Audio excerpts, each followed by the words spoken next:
Hey internet friends! The word entertainment can be traced back to Old French and Latin, with its roots meaning to hold and to keep someone in a certain frame of mind. And there's no greater annual entertainment event that captivates the masses quite like the big game. Professional football's annual ritual, the Super Bowl, has transformed from a mere championship game to an economic juggernaut and cultural force. Garnering more viewership than any measly presidential debate. Every year, friends and family gather around the television to watch the big game.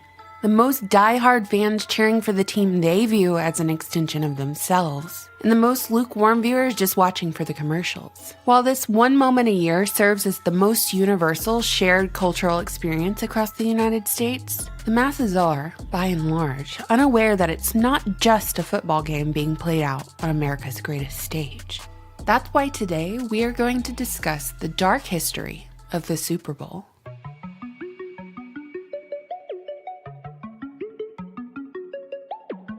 The origins of the NFL trace back to 1920 Canton, Ohio, where a group of representatives of professional football teams gathered in the showroom of Ralph E. Hayes Motor Company to discuss the establishment of a league which would have its own lineup of teams, set of standards, and an official schedule.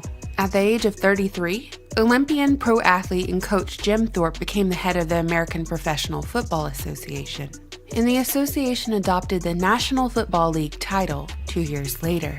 Sounds like pretty wholesome beginnings, right? Well, let's take a closer look, shall we? Though the NFL has historically denounced any public affiliation with gambling at the risk of taking the integrity away from the sport itself, the league's very foundation was built off illegal and legal gambling proceeds. Charles Bidwell, well-known racetrack owner and gambler with famous ties to Chicago mobster Al Capone, used his proceeds from horse betting to purchase the Chicago Cardinals, now the Arizona Cardinals. The same tale can be relayed for Art Rooney, who bought the Steelers franchise in 1933. Tim Mara, the founder of the Giants, was a bookie at the time of purchase, and the owner of the Cleveland Browns, Arthur McBride, was the former head of the mob's gambling news service, otherwise known as the Continental Racing Wire.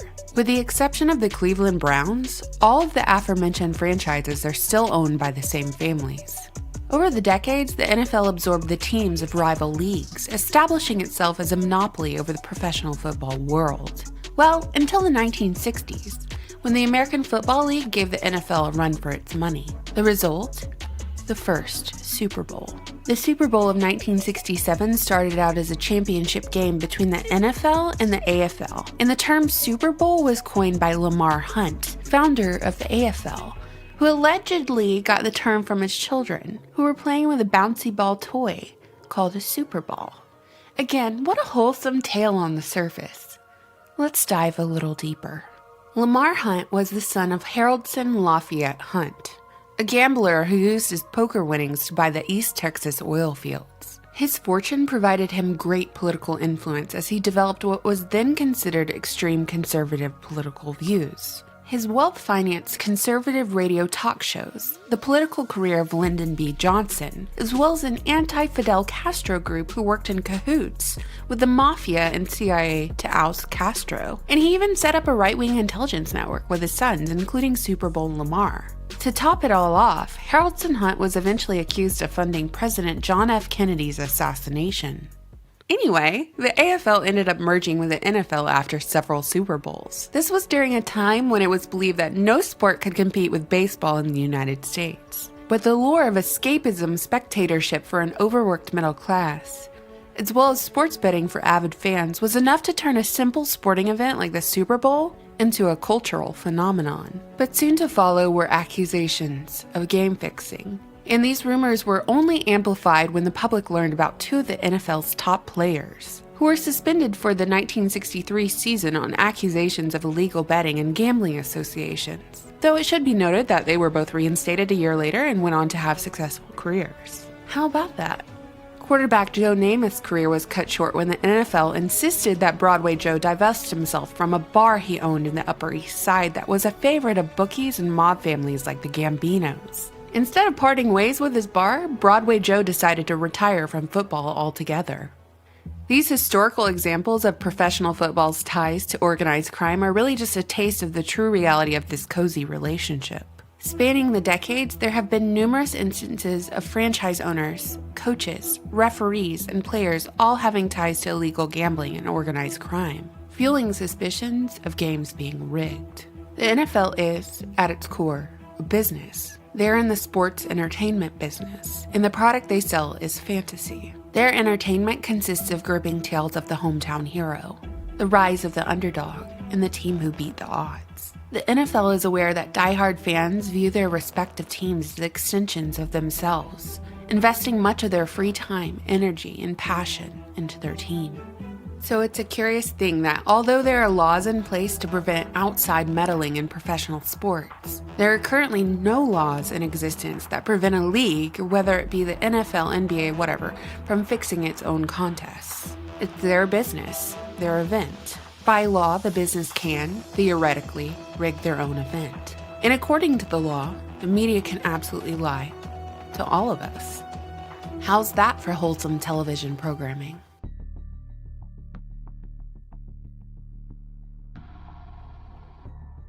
The price of a 30-second Super Bowl ad in 1967 was $42,500. Today, the price of a 30-second Super Bowl ad is just north of $5 million. While some of the most memorable Super Bowl ads include Joe Namath's Noxzema ad and Coca-Cola's Have a Coke and Smile commercial, it wasn't until 1984, ironically, that Super Bowl ads became their own genre. That was when Hollywood filmmaker Ridley Scott produced a high-budget television ad to debut Apple's personal computers during the big game. And the outcome was a 60-second cinematic commercial inspired by George Orwell's 1984, in which the rebel heroine, running through a society of conformity, launched a big ol' sledgehammer right at the projection of Big Brother, only to reveal a white light that introduced Macintosh. Apple's 1984 really set the trend for corporations to up their marketing game during the Super Bowl, which resulted in garnering viewership from individuals who didn't give a dang about football.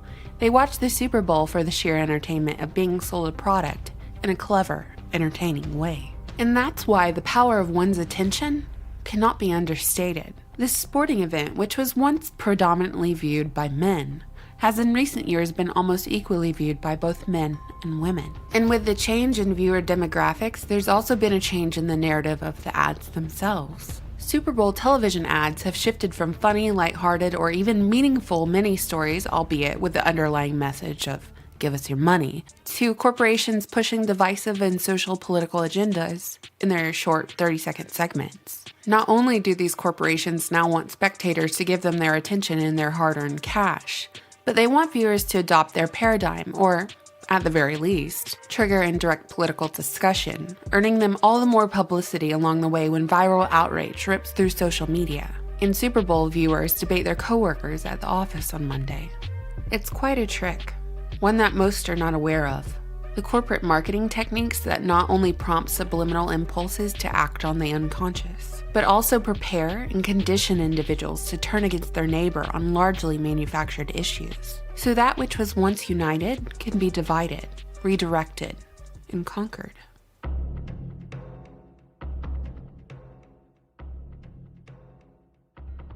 Since there is no other regularly scheduled event seen by so many Americans, we can assume that whatever is relayed during the game, whether it be a political statement by a player, a corporate advertisement promoting social change, or a symbolic message portrayed in the background of a halftime show, it's not only important, but absolutely calculated and intentional. Prior to the 1990s, the halftime show consisted of marching bands and pigeons and flag routines, but in 1993, the Super Bowl halftime show was forever changed, when the king of pop, Michael Jackson, took the stage. From then on, stars regarded as demigods exclusively performed at halftime shows, with Katy Perry's performance in 2015 becoming the most watched halftime show at 120 million viewers, rivaled only by Lady Gaga's 117 million in later years. But still, rarely do people remember those halftime shows. But everyone surely remembers Justin Timberlake and Janet Jackson's sexually charged wardrobe malfunction. Given that the entire United States got up close and personal with Janet Jackson's boobie and that curious sunshiny nipple cover, Like I said before, the power of one's attention cannot be understated. The entertainment of the halftime show boils down to most of the artists lip-syncing and playing fake instruments, with a plethora of background dancers and an impressive spectacle of shiny illuminated displays popping up. But what is the purpose of the halftime show beyond breaking up the game and entertaining the onlookers? To condition individuals to various agendas like the surveillance state through Lady Gaga's performance, in which twinkling drones formed an American flag in the night sky behind her, to declare whatever occult allegiance through symbolism and provide a peek into an invisible reality, like with Katy Perry's pawns on the Masonic checkerboard, to harvest some sort of energy in the form of shock value and outrage at intentional wardrobe malfunctions? By design, that line of questioning is very much subject to speculation. But what is clear is that halftime shows have become a symbolic link between pop culture and the modern-day equivalents of gladiatorial events. Over the years, very little has changed in the way of professional football's ties to organized crime.